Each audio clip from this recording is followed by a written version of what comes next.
سلام ارادت به دوستان عزیزم، امیدوارم که حالتون عالی باشه. میخوام کار کردن و آموزش با صرافی بیدیونیکس رو بهتون بگم. اول از همه وارد کانال تلگرامی میشین. اینجا روی لینک ثبت نام که کلیک کنید وارد این سایت میشید.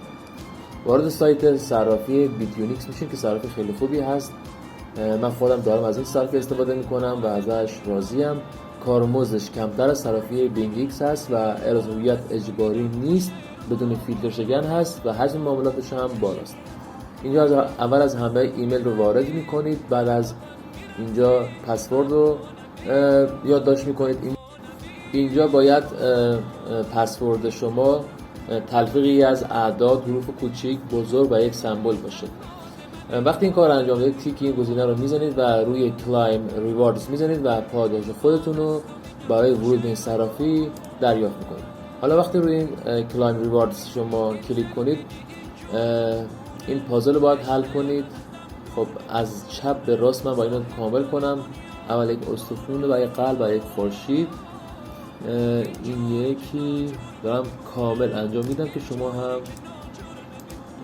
دچار مشکل نشید. خب اینو که انجام دادم، بعد از این یک کد برای من میاد، یعنی یک کد برای این ایمیلی که من وارد کردم میاد. باید این کد رو من وارد کنم. خب کد اومد و من باید این کد رو وارد کنم و تمام.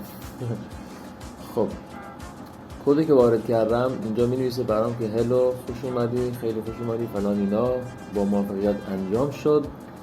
داره خب لود میشه که وارد صرافی بشه.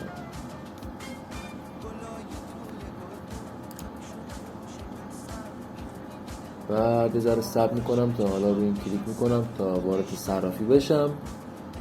میدونید که من از فیلتر شکن استفاده نمیکنم و دارم از طریق سایت، اول از طریق سایت ثبت نام میکنم، بعد میرم اپ نرم افزاریش رو دانلود میکنم روی گوشیم که حالا راحت‌تر معامله انجام بدم.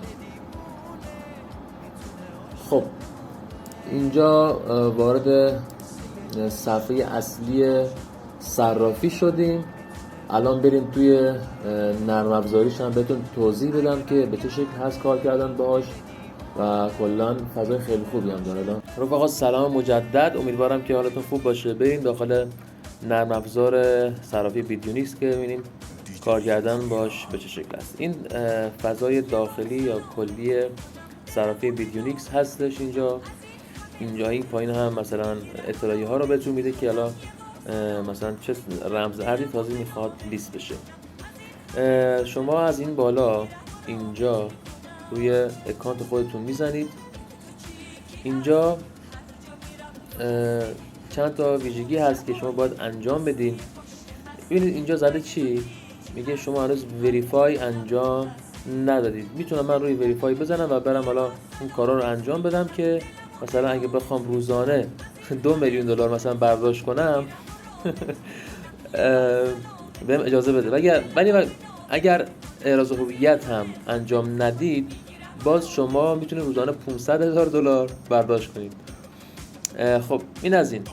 اگه وریفای انجام بدید مشکلی نیست، با پاسورد ایرانی هم میشه وریفای یا اون KYC انجام داد. شما توی بخش تنظیماتش، یعنی بخش سکیوریتی یا امنیت، اینجا کلیک کنید. اینجا این دوتا گزینه رو انجام بدید، یعنی گوگل اتنتیکیتور با عرض کنم خدمتتون ایمیل وریفیکیشن و آره که این امنیت شما به لول های برسه، یعنی بالاترین امنیت برسه که حالا مشکلی برای اکانتتون پیش نیاد. اینم از این. من برگردم، من $5 اینو شارژ کردم که یه سری چیزها رو بهتون توضیح بدم. اینجا از این بخش اسیتس اگه من بزنم، فعلا بچه‌ها ورژن فارسیش نیومده که مثلا شما اینو به فارسی تبدیل کنید زبونشو، ولی قراره به زودی این امکان هم فراهم بشه. شما از اینجا داره شما توی اثبات هست فعلا اون $5 فرض کنید $5. اگه خواستین فیوچرز کار کنید، کلا ما فیوچرز کار میکنیم. این $5 رو میتونید انتقال از طریق ترانسفر به قسمت فیوچرز انتقال بدید. یعنی من روی ترانسفر بزنم، خب این بالا زده اسپات اکانت که دارای من اونجاست و میخوام به فیوچرز انتقال بدم. از این پایین خب میگه چه مقدار میخواید تتر یا یو اس دی تی بفرستی به فیوچرز. حالا من روی آل بزنم، یعنی میخوام $5 رو بفرستم، در عرض کسری از ثانیه میره تو قسمت فیوچرز. خب وقتی این کار رو انجام بدم میرم تو قسمت فیوچر، از این بالا فیوچرز رو کلیک میکنم اینجا و میتونم برم معاملات خودم رو انجام بدم. یعنی اگه بخوام معامله انجام بدم از این قسمت پایین فیوچرز رو انتخاب کنم، اینجا میتونم معاملات خودم رو انجام بدم دیگه. یعنی اینجا رمز ارز مورد نظر رو انتخاب کنم، اینجا بای و لانگ بگیرم و دیگه اون برمیگرده به کار کردن خودتون که چجوری میتونید توی فیوچر کار کنید.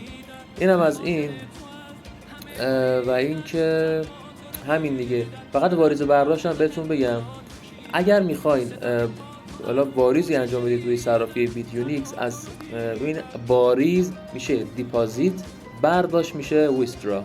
خب اگه من میخوام واریز انجام بدم روی کلمه دیپازیت میزنم و اینجا تتر رو انتخاب میکنم، رمز ارز تتر رو که انتخاب کنم، خب اینجا که انتخاب کردم میگه خب روی چه شبکه‌ای میخوای این تتر رو ارسال کنی توی صرافی بیت یونیکس. ما هم فعلا همون ترون رو انتخاب میکنیم یا همون TRC20 که انتخاب کنیم. خب این بارکد رو بهمون میده، این آدرس رو بهمون میده. این آدرس رو میره توی صرافی ایرانی یا هر جایی که هست، چه کیف گول باشه چه صرافی باشه، کپی میکنیم و به این آدرس میفرستیم. این از دیپازیت یا اون واریز کردن. حالا اگه بخوایم برداشت کنیم، خب شما این کار انجام میدید از قسمت ویسترا. من گزینه‌های ویسترا رو بزنم. خب اینجا رمز ارز مورد نظر خودم انتخاب میکنم، مثلا میخوام تتر بفرستم. خب اینجا آدرسی که میخوام بفرستم اونجا کپی میکنم، پیست میکنم اینجا شبکه مورد نظرم انتخاب میکنم و اینجا هم میگه میخوام چقدر میخوام بفرستم و میره. و شما میتونید روزانه تا سقف $500,000 هم برداشت داشته باشین.